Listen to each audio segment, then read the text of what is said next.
right, Abusia Mincha na misanso emo akwa baso nkoso me channel so hada so ebe media GH. Abusia for ade a ene NDC for akodi nkomo na nkomo twetwe ne mu no abusua omo revealing nsem omo akansem afa ye maame Professor Nana Jane opoku agema. Yes, the first female vice president of Ghana, the record breaker and the record holder. Abusia dey nsem abetudwa. It is alleged say this woman ye maame the vice president Professor Nana Jane opoku agema allegedly maame election 2028 or no and NDC for and then beba chese or chese they are grooming this woman or money woman din komo secretly just to let this woman break the record.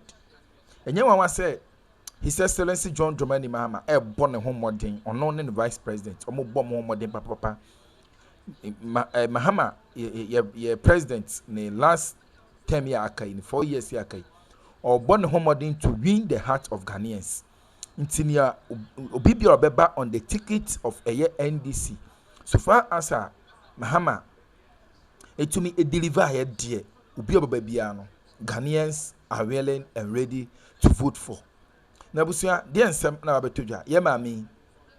Just a secretary about Bontain and say, and I said, some Abetuja is allegedly they are grooming this woman. Yemami, the first female vice president Nana Jane opoku agema abusua yese mami neighbor na eyade so titinu from mamu say Julius Debra, that's the chief of staff, able to me aba on the ticket on NDC election 2028. Sansona the chairman general abusua titinu from mamu say ono so kobi ye papa Asidu Nkatia. Sansona Haruna Idrusu abusua honorable and then I'm from Momsa. Inti abusua and semi the person konekotie emuye. Adokrontia the MPP, sorry the NDC, I just say omuina tenase. Ejisa ye mami ye vice president say omeye the president of Ghana election 2028. Abusua we dem amekasa tete how say be media GH. Subscribe, like na bo ashan for person be etie no. Enya bi entie abusua enya wanwan say ye behu ye ma me Professor Nana Jane opoku agema the picture election 2028 on the ballot sheet a higher bear media GH yentie ensem no makasa enche mamra sese. Yes, it's working again. And ye ma me vice president sure Professor Jane Nana opoku agema, first woman, first female vice president. Hey, the future is bright. Oh, first female me I can see it. Oh, I heard the president in China that one day there will be a female president in Ghana. That day will soon come, sooner than later. If you read Animal Farm, Snowball will tell you that that day must surely come. And sooner than later, Mugabe, yes, raise your head and see it. You people said she was not well and she was old. You're lying. Because she was ill. She was taken ill and she went for medical treatment. And when she did that, she's back and fit. Last 2 weeks, Okodiasa, I was not sorry. Okodiasa, I was not sorry. Last 2 weeks, and I went get a video, and tell me that she's sick. Sure, and you'll be a professor. What na classroom? Mimpo 1 year per my dear, and I'm the I may be into me no. And you say me job and no, Debbie.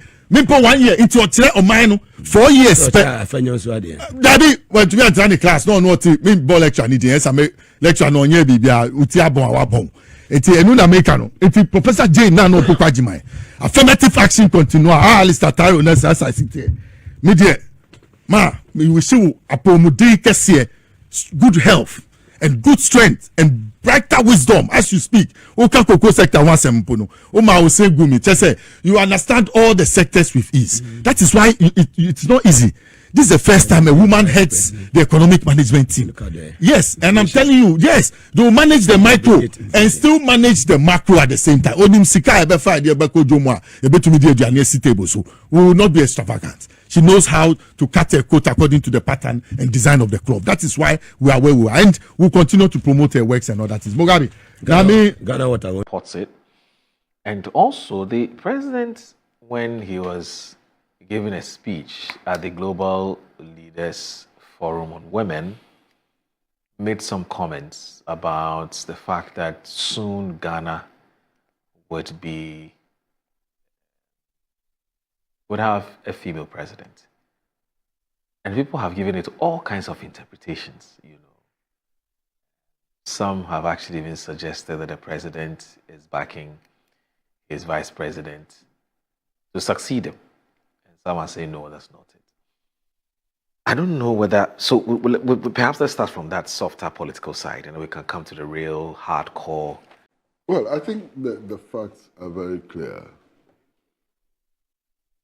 If President Mahama has an assessment of Professor Jane Nana Opoku-Agyeman, it's not about 9 months.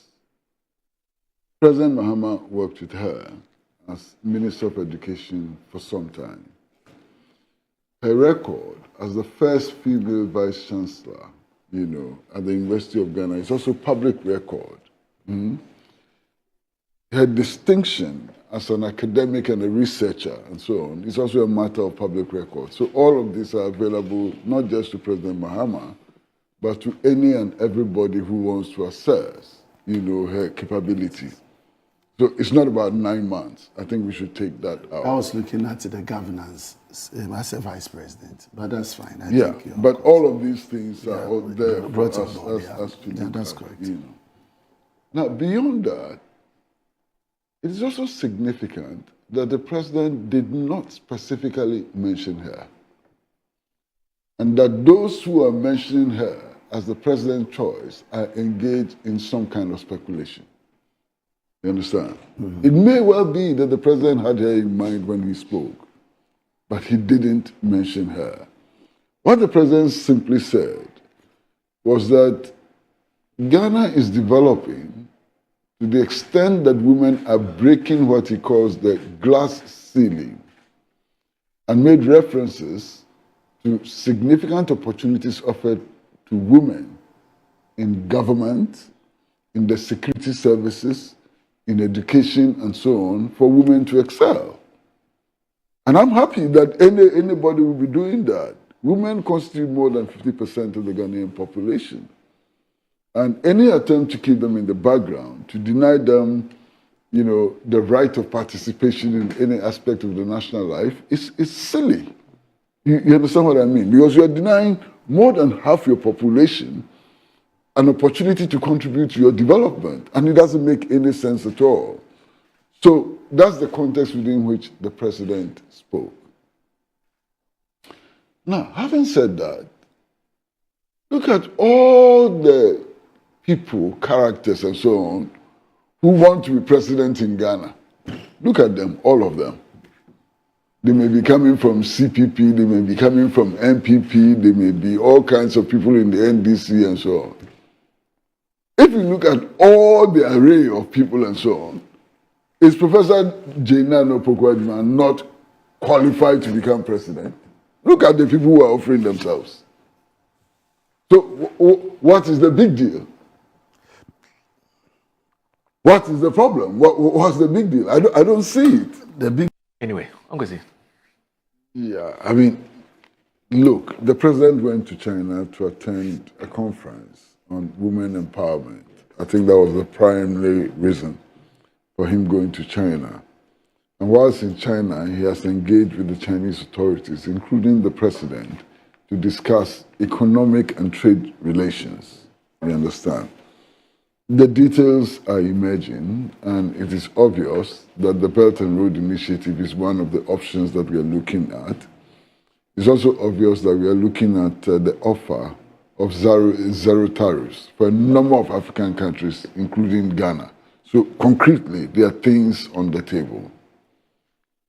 Now, my brother here suggests that we are not taking advantage of the one district, one factory program, and whatever was on offer then in order to improve the trade and economic relations with China. I would have been happier if he had told us what those opportunities specifically are. Because I've had a lot of difficulty with this one district, one factory project. Why? He knows, and you do know. I go to Tamale and I see a motor-king assembly plant which existed 25 years earlier, listed as 1D1F. That's fraudulent, isn't it? No, so No, but Kwesi, That's clearly no, fraudulent, isn't it? the NPP's manifesto was also clear. The NPP's manifesto didn't talk about starting a company from the ground. it's They've also just a said combination of. they will support existing businesses. That is correct. And that rope includes them a Motor into- King assembly Yes, plant, yes. which had existed internally 20 Yes. years before the government Yes. came into But power. needed, Okay, that's needed fine. assistance to How to do grow. you incorporate that into the current discussions with the Chinese government?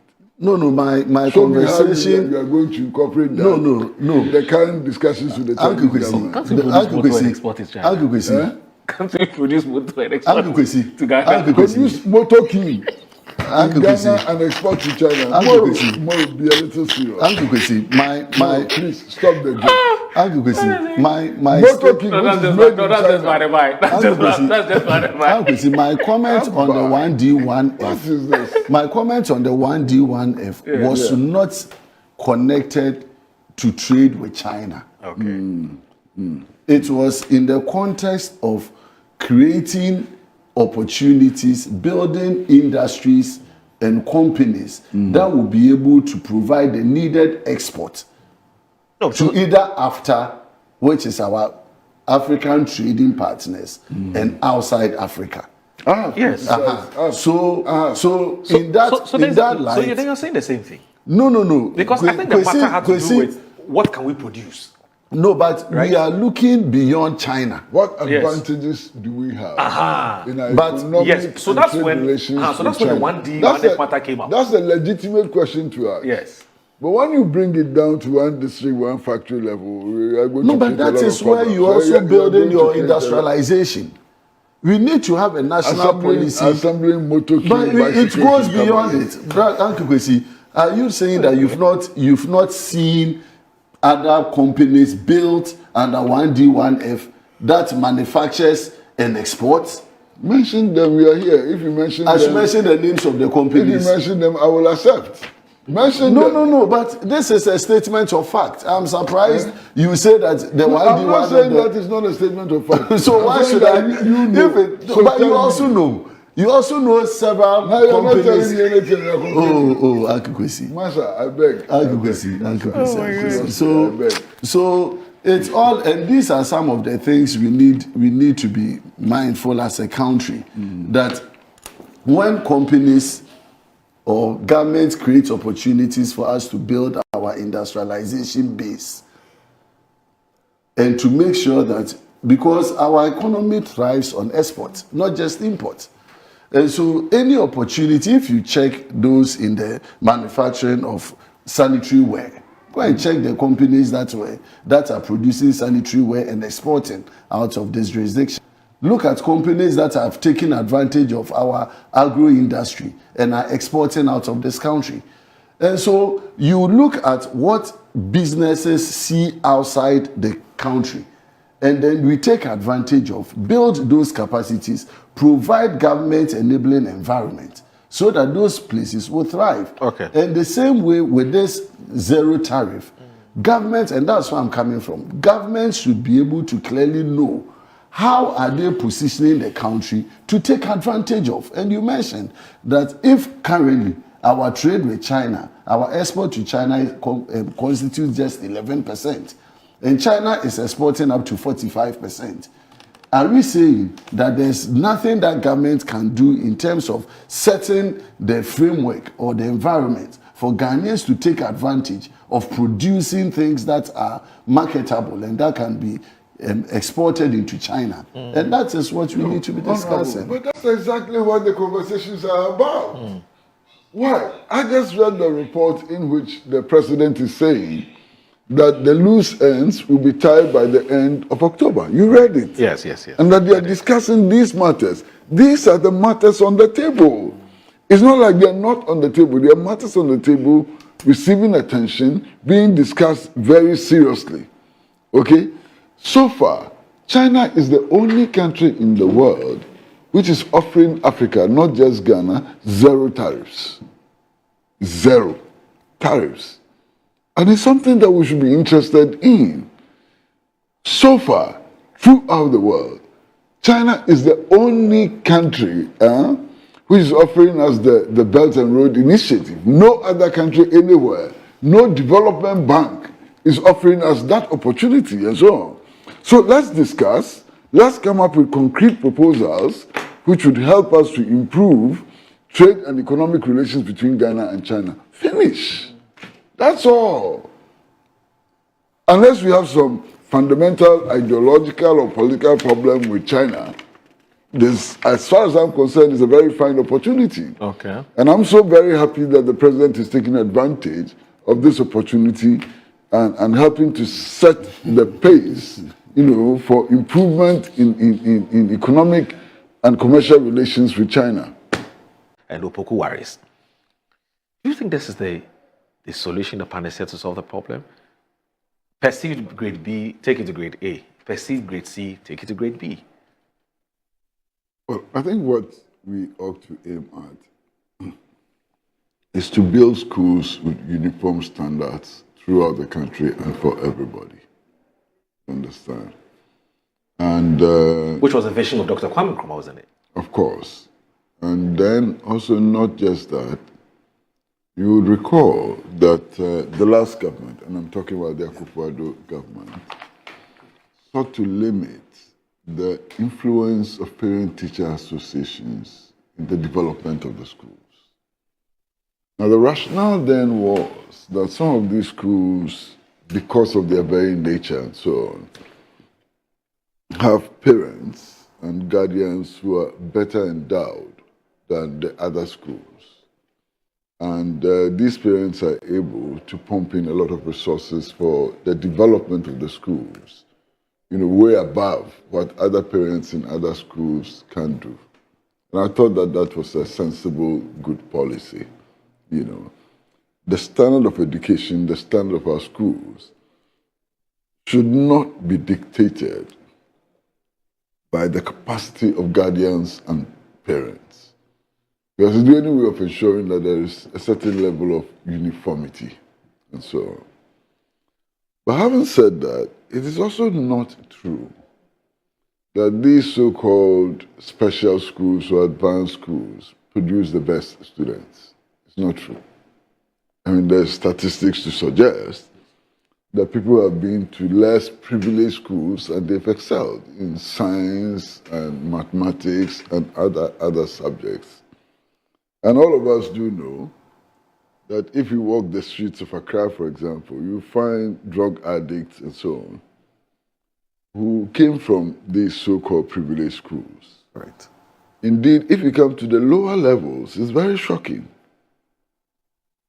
I have noticed a certain trend where those who go to local authority schools and so on, tend to make a decent life, construct a decent life for themselves. Whereas a lot of the children who go to international schools and so on end up as drug addicts and waywards and so on. And that, I was having a conversation with a friend of mine who insists that his children should go to certain schools, and I drew his attention to this problem, and we had a long conversation. The exposure to drugs, the exposure to certain lifestyles for students and so on, it's heavy in certain types of schools and so on. But ideally, all of us, as citizens of the same country, ought to have the same right to education, which means that there ought to be equality of opportunity and there ought to be equality of standards. And so that's what we should be working at. I'm not so sure that what the minister is prescribing is the way out, that every now and then you upgrade a few to join the elite and so on. I don't think that solves the problem. Really. Why do you think it won't solve the problem? Because there are still elite schools and non-elite schools. The whole effort should be aimed at eliminating elitism. You understand? Completely. And making education accessible to everybody, making the quality of education, developing a certain parity of quality across the country. That should be the objective. Of course, it takes resources. And I don't think that the Ghanaian economy is out of the woods yet, you know. So another challenge is how do you generate the necessary resources in order to equalize access and equalize standards. That's a challenge that all of us need to address, you know. You know, I recall, I hope my memories will serve me right, but I think that Dr. Osei Duchum. That was where I was coming to. Yes, I think he started a project where headmasters were taken from the so-called elite, very successful schools and posted to schools that were not doing too well so that they can go and impose or sort of, they can use the same model that has worked for where they are, you know, and seek to sort of use that to improve. It's not a model, it's a question of resources. Yeah. Okay. It's a question of resources, not a question of model. No, but it's also a question of capacity, Kwesi. You can have all the resources. Comes down basic to resources, availability of resources. Now, so if the resources are not born, if you are taking, and I was going to mention the school, but I'm not going to do that. You know, if you're taking to school B, the school has no bus. The school doesn't have anything that you can call a science lab. It has dormitories with windows broken, no beds, and so on. Teacher bungalows are dilapidated and so on. What model are you going to take there to change things if you don't have the resources? It boils down to resource allocation. No, obviously, I don't dispute that. To capacity to generate resource and so on. You understand? Why? Achimota School is more likely to generate a lot more resources than some school that I know in some village. Why? Because of this system of old boyism and old girlism and so on, which enables past students to contribute to building the school on live TV. And so on. Yes. And you do know NDC that in the most endowed schools, that is where you find the parliamentarians coming from. That's where you find the big businessmen coming from. That is where you find the big politicians coming from and so on. So there's a certain capacity to mobilize resources beyond what the government is able to provide through budgetary allocation. Right. You understand? So at the end of the day, you have a lopsided, situation. And it's largely resources. Resources. Why? The headmasters, they have the same education. The headmasters have the same qualifications. In fact, you may find some headmasters in less privileged schools who are better qualified than headmasters in more privileged schools. Vice President. Okay? The only difference is Professor the availability of resources. Yes. Okay, so you're talking the about possibility the importance of the e-blocks that was started by the If you move from the Akroma era, one of the other attempts, bold and courageous attempts, to equalize female presidents the standard of education and so on, was the e-blocks project, which was started under the Mahama administration. So it doesn't matter where you are. If you go to the north and it's an e-block, it's an e-block. And it looks the same as an e-block in the south. Kwesi Pratt, so that was a bold attempt at standardization. NDC, they are doing I think that is the way to go. The way to go is to standardize. The way to go is to make sure that all schools have the same facilities, to achieve a certain level of equality in the standard of education. It also has to do with the personnel that you have. Not just the teaching personnel, also municipals and so on.